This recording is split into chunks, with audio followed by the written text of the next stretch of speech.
I'm afraid there has been a mistake, sir. We need you to move to accommodate our VIP passenger. The flight attendant, Jessica, spoke with a tone that dripped with condescension, despite the veneer of politeness. This seat is reserved for our platinum members. You can't sit here. Behind her, an elegantly dressed woman named Karen Wickfield tapped impatiently at her designer watch. Her eyes darted from Marcus, the man occupying seat 2A, to the seat itself, which she clearly considered her rightful place. "I always sit there," she muttered, just loud enough for those nearby to hear. "It's practically my seat." Marcus looked up, confusion clouding his features. He had done everything right. Booked early, paid in full, arrived on time. He was a platinum member. Yet somehow his presence was being treated as a problem in need of a solution.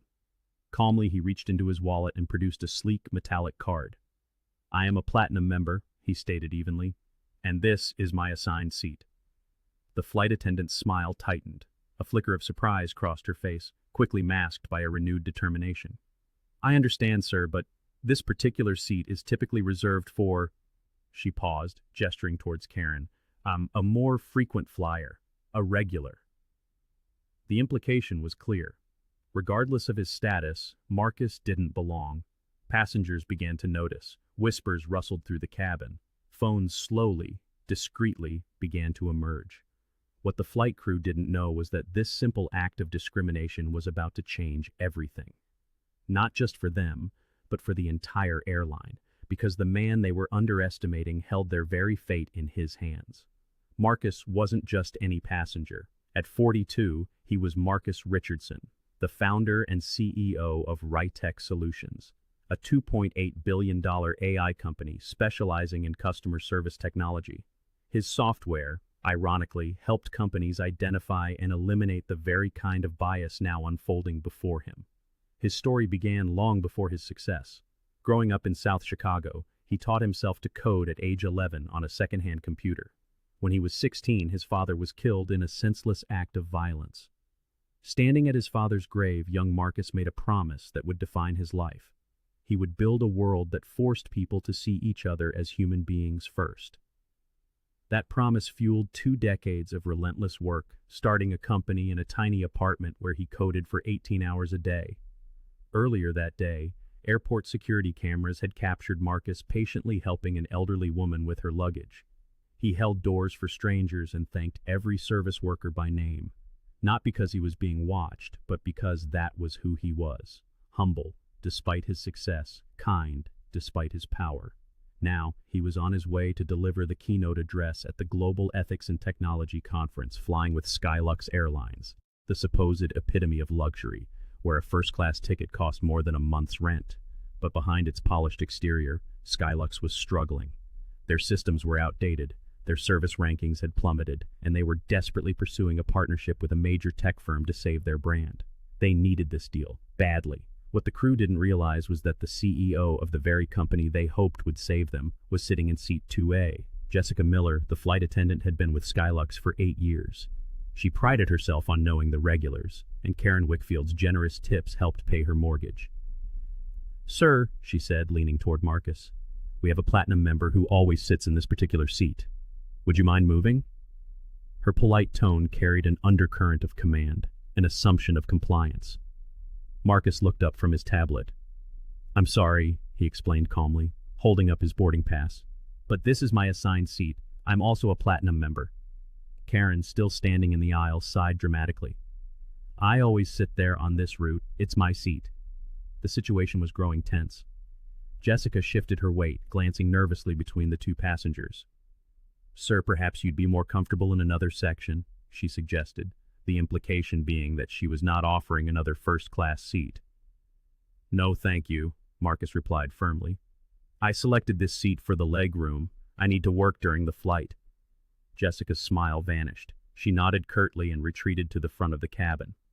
A moment later, a passenger across the aisle secretly recorded what happened next. Karen stepped forward, pretending to stow her bag, and slipped a folded stack of bills into Jessica's pocket with practiced discretion. "I appreciate your help with this," Karen whispered. In that moment, a simple seating dispute transformed into something far more sinister. The cabin supervisor, Trevor, approached with the confident stride of a man whose authority was rarely questioned. "Sir," he announced, his voice loud enough for the entire cabin to hear, "we need you to move to accommodate our VIP passenger." It was not a request, it was an order. Marcus looked up again, a weary familiarity in his eyes. "I've shown my boarding pass and my platinum status," he replied evenly. "This is my assigned seat." A muscle twitched in Trevor's jaw. He leaned in, his voice taking on a condescending edge. "Perhaps you're unfamiliar with how things work here. We accommodate our worthy customers." By now, nearly everyone was watching. A businesswoman across the aisle angled her phone, openly recording. Karen let out another theatrical sigh.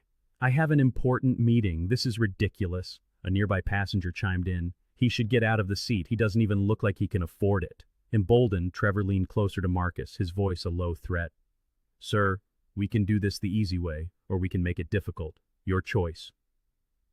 The threat hung in the tense air. Many people would have yielded, but Marcus Richardson was not most people. His calm never wavered as he looked Trevor directly in the eye. "I'm not moving," he stated. "This is my seat." 6 simple words, delivered with absolute certainty. Trevor's face flushed. This wasn't going to plan. He straightened his tie and marched to the service phone, his back to the passengers, his agitated gestures visible to all. 5 minutes later, the cockpit door opened. Captain James Reynolds emerged, his weathered face a mask of professionalism, followed by Trevor and a visibly uncomfortable Jessica. The captain's presence signaled a final escalation. He stopped beside Marcus, towering over him. "Sir," he began, his tone firm, "I understand there's a situation. My crew has the authority to assign seats as needed." The power dynamic was obvious, 3 airline employees standing over one seated passenger. "With all due respect, Captain," Marcus replied, his voice steady, "I have a confirmed seat assignment. There is no policy that requires me to give it up because another passenger prefers it." Trevor smirked. "Sir, if you continue to be uncooperative, we will have you removed from this flight." Marcus's eyebrows raised, the first sign of genuine surprise he had shown. "Are you threatening to remove me for refusing to give up the seat I paid for?" Before the captain could answer, Karen exclaimed, "This is absurd. I'm going to miss my connection. I have never been treated so poorly." The captain's patience snapped. "This is your final warning. Move, or we call security."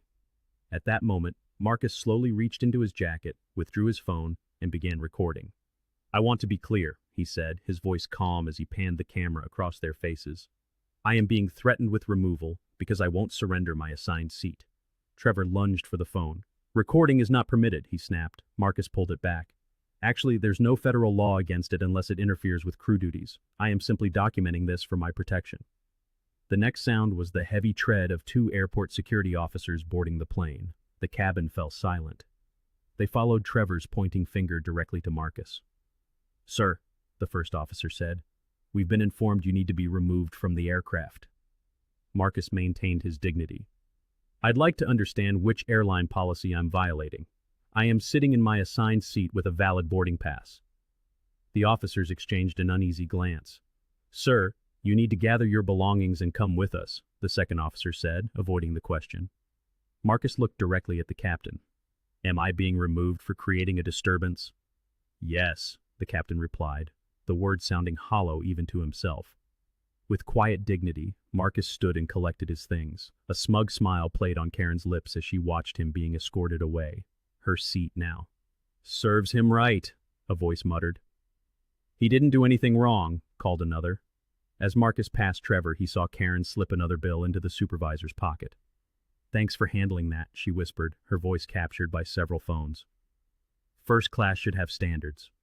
The moment he stepped off the plane, Marcus sent a text to his COO.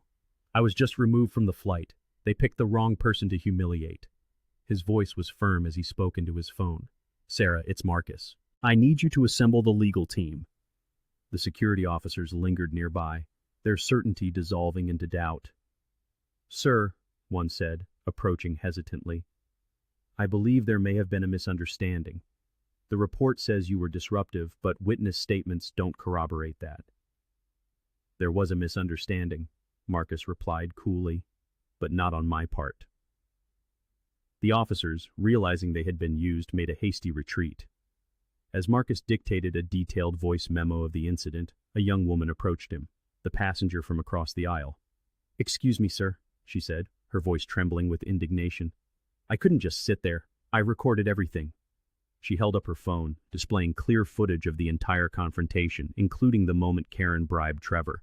"This was discrimination. You should have this." "Thank you," Marcus said, his expression softening with genuine gratitude. "This may be very helpful." Meanwhile, back on the aircraft, Karen Wickfield settled into seat 2A. Jessica delivered a complimentary glass of champagne. "I'm so sorry for the disruption, Ms. Wickfield." In the galley, Trevor discreetly counted the $200 Karen had given him. "Nice bonus," he murmured to Jessica, tucking the money into his wallet. Some passengers know how to show proper appreciation. None of them could have known that the cash bonus, warm in their pockets, was a down payment on a catastrophe they couldn't possibly imagine. The realization began with a sudden, jarring summons for an emergency meeting. The call came from Airline administration, the voice on the other end clipped and grave, informing them they had just made a mistake that could very well cost them their careers. A shared, silent glance passed between the three of them, a flicker of fear in their eyes as they tried to grasp what was happening. The triumphant atmosphere of moments ago had evaporated, replaced by a cold dread. They were no longer in control. Who exactly was the man they had just removed from the VIP seat and ejected from the plane? High above the city, on the top floor of the sleek, glass-walled headquarters of Skylux Airlines, CEO Richard Williams was reviewing quarterly projections. The world outside his window was a silent, orderly map. The world on his phone was about to erupt into chaos. An internal call from the Public Relations Department buzzed insistently. "Sir," the PR director's voice was stretched thin, vibrating with an unmistakable edge of panic. "We may have a serious situation developing." Williams sighed, a familiar wave of annoyance washing over him. "Janet, passengers get removed for disruptive behavior every day. Handle it with the usual statement." "Sir, this is different," she insisted, her voice dropping. The passenger wasn't disruptive. He was a black man in first class who refused to give up his assigned seat to a white woman. "Sir, the video shows our staff accepting cash from the woman, both before and after his removal." The words hung in the air. Williams felt a cold dread seep into his veins, a stark contrast to the warm afternoon sun streaming through his window. The implications were immediate, and they were devastating. "Send me the video," he commanded, his voice tight. "Now." As the footage played on his monitor, his expression shifted from concern to alarm to outright horror. It was all there. The clear discrimination, the blatant exchange of money, the dignified, quiet composure of the man as he was being escorted away. It was a public relations catastrophe, unfolding in real time. "Who is he?" Williams demanded, his knuckles white as he gripped his desk. "Have we identified the passenger?" There was a brief, telling hesitation on the other end of the line. "Yes, sir. According to the manifest, his name is Marcus Richardson." The silence that followed was deafening, filled only by the low hum of the building's climate control. "Did you say Marcus Richardson?" Williams finally asked, his voice barely a whisper. "Yes, sir. Does that name mean something to you?" Williams collapsed back into his leather chair, his gaze fixed blankly on the ceiling. "Marcus Richardson," he said, the name tasting like ash in his mouth, "is the founder and CEO of Right Tech Solutions, the same company we've been courting for a $50 million partnership. The same company that has been quietly, very quietly, buying our stock for the past 2 years." Miles away, in the serene quiet of a private airport lounge, a different kind of storm was gathering. Marcus sat at the center of a rapidly assembling team. His COO, Elise Thompson, had arrived within 20 minutes of his text, their chief legal counsel and head of corporate communications in tow. Laptops were open, phones buzzed with silent, urgent purpose, and the atmosphere crackled with a focused, controlled energy. "The video has already reached 2 million views," the communications director reported, turning her screen to show the rapidly climbing numbers. "Major news outlets are picking it up." Elise and Marcus exchanged a look. a silent conversation built on years of shared battles and mutual understanding. They don't know we were already evaluating their company culture for the partnership, Elise said, a note of bitter irony in her voice. I suppose they just showed us their authentic selves without realizing who was watching. Back at Skylux headquarters, the social media team was in full crisis mode. Massive screens displayed the spiraling fallout in stark, terrifying detail. The hashtag #SkyluxDiscrimination was trending nationally. The video view count had surpassed 5 million. Celebrities were beginning to amplify the story to their millions of followers. Williams was now surrounded by his executive team, their faces grim masks of disbelief and fear as they assessed the damage. Sir, his assistant interrupted, phone in hand, I have Marcus Richardson's office on the line. They're requesting to speak with you directly. The room fell silent. Williams took a deep, steadying breath before accepting the call on speakerphone. Mr. Richardson, he began, his voice strained with a forced cordiality. I want to extend our deepest, most sincere apologies for the inexcusable incident that occurred this morning. Wait, interrupted the CFO, who had been frantically searching through files on his tablet. The Marcus Richardson? The tech CEO? Williams nodded grimly just as Marcus's voice came through the speaker, calm and measured. Mr. Williams, I appreciate your willingness to speak with me directly. As you may be aware, my company, combined with our strategic partners, now owns approximately 25% of Skylux Airline shares, a controlling stake. The executives exchanged panicked glances. The full, terrifying magnitude of the situation was finally dawning on them. I am calling an emergency shareholder meeting, immediately, Marcus continued, his tone leaving no room for negotiation. The events of today have raised serious concerns about Skylux's corporate culture and its commitment to the ethical treatment of all passengers. The emergency board meeting had been convened with unprecedented urgency. Board members had dropped everything, some still in golf attire, others clearly rushed from family events.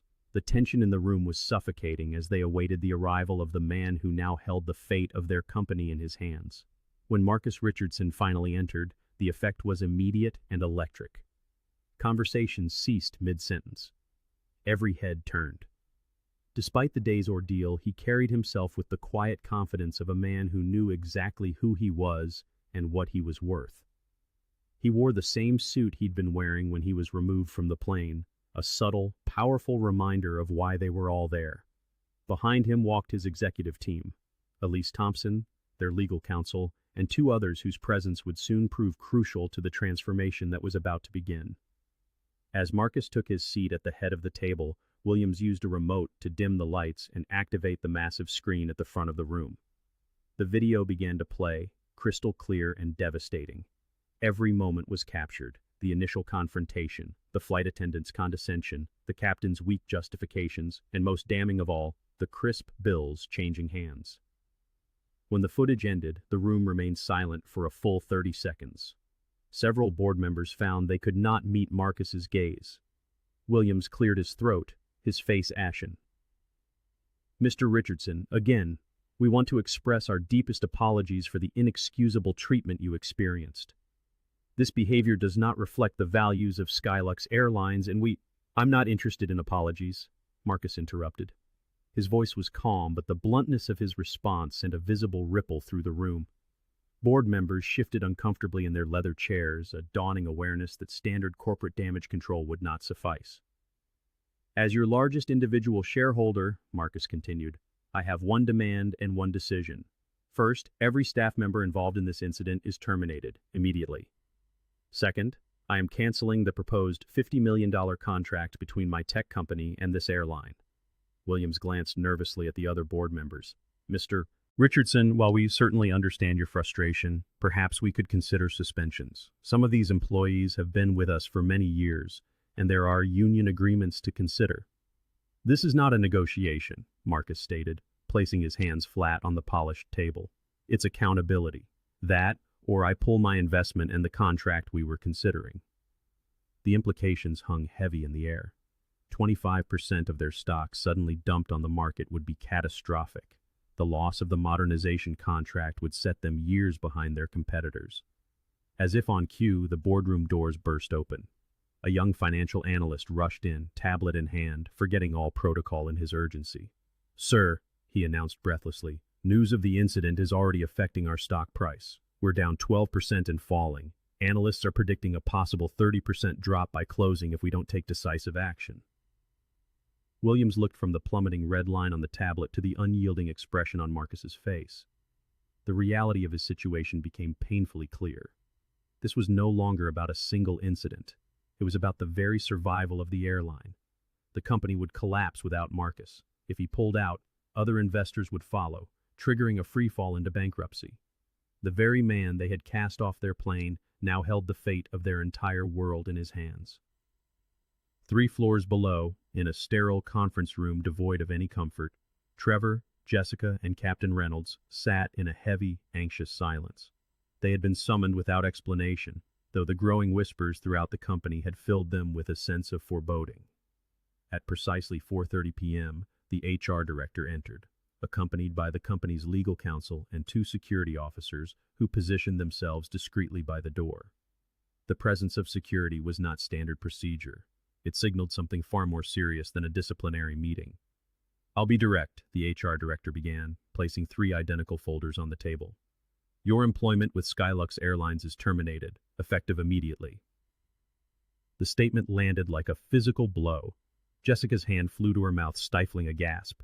Trevor's face contorted with indignation. Captain Reynolds simply closed his eyes, his weathered face suddenly looking decades older.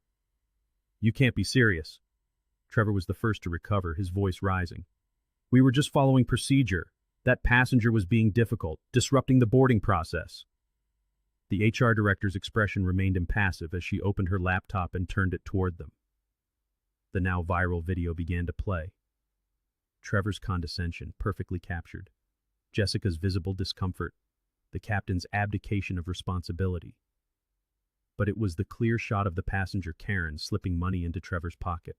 Her hushed words about maintaining standards, now perfectly audible, that drained the color from his face.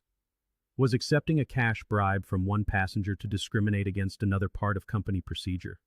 The HR director asked, her tone making it clear there was no acceptable answer. Jessica broke down, tears streaming down her face.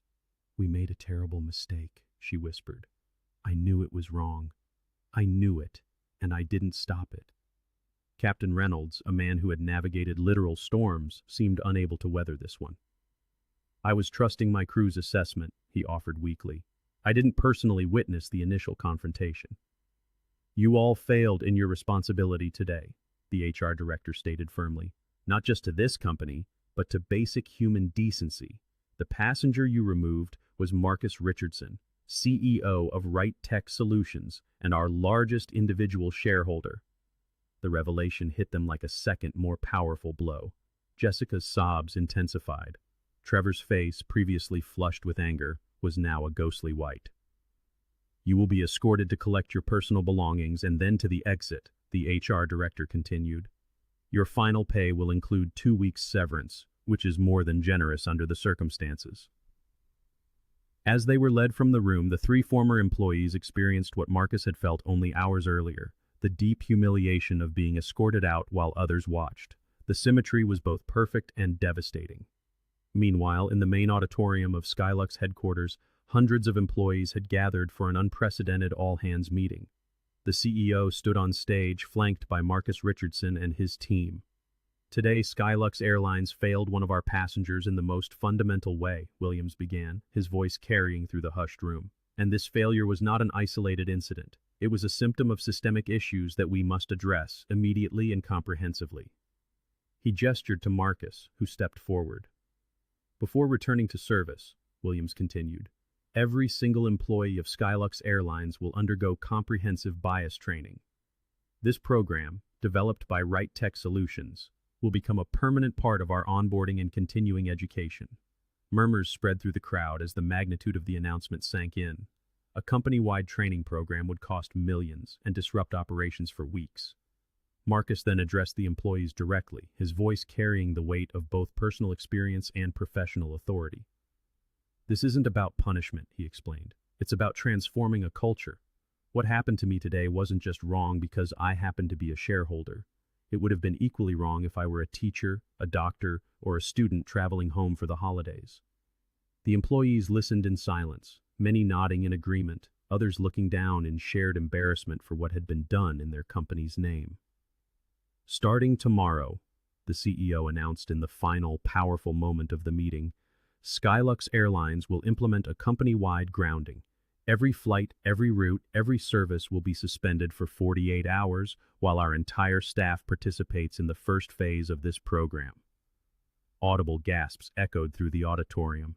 In an industry where minutes of delay cost thousands, a 48-hour complete shutdown was unthinkable. It would cost the airline millions, but the message it sent about their commitment to change was priceless. From the stage, Marcus watched the faces of the employees processing the news. He saw resistance, relief, but mostly a growing recognition that this moment marked a fundamental shift in their company's identity. In the weeks that followed, Skylux Airlines underwent the most comprehensive transformation in its 30-year history. Conference rooms became training centers. Flight schedules were rewritten to ensure every employee, from baggage handlers to the CEO himself, participated. This was not the standard corporate checkbox exercise. It was immersive, challenging, and deeply uncomfortable. Employees were confronted with their own biases through sophisticated simulations developed by Wright-Tech's team of behavioral psychologists. Marcus made a point of personally addressing many of these sessions. "This is your opportunity to be part of the solution," he told them. "What happened to me happens every day to people without my resources or platform. Today, we begin changing that." For many, his presence was transformative, putting a human face on what might have been dismissed as a PR crisis. His willingness to engage rather than retaliate demonstrated a commitment to genuine change. Outside the Skylux bubble, the consequences continued to unfold. Trevor, Jessica, and Captain Reynolds discovered that in the digital age, accountability follows you everywhere. Their names and faces were now synonymous with discrimination in an industry where reputation is currency. Trevor sat in his apartment, surrounded by polite rejection emails. "We've decided to pursue other candidates at this time." No one wanted to hire the man from the viral video. Jessica faced similar rejections, each one a painful reminder of how a single decision had derailed her career. Captain Reynolds, with 30 years of distinguished flying experience, found his career reduced to a few minutes of catastrophic misjudgment. Karen Whitfield wasn't spared. Skylux had issued a lifetime ban, but the fallout extended far beyond her travel plans. Her company placed her on administrative leave. Friends distanced themselves, unwilling to be associated with the woman now branded Airline Karen across social media. For the first time, she was forced to confront the true cost of her entitlement. Meanwhile, Skylux implemented sweeping policy changes: zero tolerance for discrimination, enhanced protocols for seating disputes, and explicit rules against accepting gifts from passengers. And slowly, passengers began to notice. "The flight attendants seem more attentive to everyone now," noted one frequent flyer. "It feels different." Another shared, "I had a problem with my seat, but they handled it professionally, without making anyone feel less valued." As promised, Marcus gradually reinstated his investment as measurable changes were verified by independent auditors. Skylux's stock began its long climb back. The company's hiring practices were overhauled, focusing on genuine inclusion. The transformation wasn't perfect, but with each passing week, Skylux was becoming the company it had always claimed to be in its advertisements, one where everyone was truly treated with dignity. 6 months after the incident that nearly destroyed it, Skylux Airlines was not just surviving, it was thriving. Passenger numbers had increased by 12%. Employee satisfaction scores were at an all-time high. The toxic culture that had festered beneath the surface was finally healing. The most surprising development came on a rainy Tuesday morning, when Marcus Richardson announced a new initiative through his foundation, the Second Chance Program. It was designed specifically for individuals who had lost their jobs due to bias incidents, offering comprehensive rehabilitation and a path back to employment. "Equality doesn't mean permanent punishment," Marcus explained at the press conference. "It means earning your way back. We cannot build a more just society if we don't create pathways for those who have acknowledged their mistakes and done the work to change." Among the first participants were Trevor, Jessica, and Captain Reynolds. The journey was not easy. It required them to confront uncomfortable truths about themselves. Trevor, initially the most resistant, underwent the most profound transformation. "I never saw myself as prejudiced," he admitted during one session. "I thought because I didn't use slurs I was one of the good ones. This has shown me how bias operates even when we don't recognize it in ourselves." Jessica's journey focused on moral courage. "I knew what was happening was wrong," she shared, "but I was afraid of losing my job. Now I understand my silence made me complicit." Captain Reynolds, the oldest of the three, had the hardest road, unlearning decades of ingrained hierarchy. "I trusted the wrong things," he reflected. "I trusted rank over humanity. I'll spend the rest of my career making that right." With certificates from the program in hand, they began applying for entry-level positions. Their applications now included their story, not as an excuse, but as context for their growth. The certificates didn't erase their past, but they demonstrated a commitment to change that some employers found compelling. Jessica was the first to secure a position, as a ground crew member at a regional carrier. The pay was less than half of what she had earned at Skylux. The hours were longer, and the work was physically demanding. It was not a return to her old life, but it was a beginning. A second chance, earned one humbling day at a time. It was a second chance, the kind she had once believed impossible. A month later, Trevor found his own new beginning, handling baggage for another airline. For Captain Reynolds, age and experience had closed the cockpit door for good, but opened another. He found a new purpose not in the skies but on the ground, teaching in the Second Chance program, helping others understand the weight of the very decisions that had altered his own course. The transformation at Skylux itself was just as profound. What passengers had felt, independent auditors now confirmed in hard data. The airline was leading the industry in customer satisfaction. More importantly, it was doing so across every demographic. For the first time in aviation history, Black, Hispanic, and Middle Eastern passengers reported an experience on par with and often exceeding that of their white counterparts. It was a simple standard of equality that the industry had, until now, never managed to achieve. In a quiet office at Skylux headquarters, Marcus sat across from the CEO, Richard Williams. Between them lay the 6-month progress report. Marcus closed the folder, the soft sound final in the still room. "You've delivered real change," he said, his voice even. "That deserves to be recognized." Williams gave a slow nod, the strain of the past months etched into the lines around his eyes. "It hasn't been easy," he confessed, "but it was necessary. What happened to you that day? It forced us to look at everything we had been ignoring for years." "That's how it often begins," Marcus replied. "Change isn't born from comfort, it's born from confrontation." They rose and shook hands. They were not adversaries anymore, nor were they quite friends. They were partners, bound by a difficult transformation that was now rippling out beyond a single airline to set a new standard for an entire industry. And in that shared understanding, a deeper truth settled. Justice sometimes is not about punishment, it is about progress.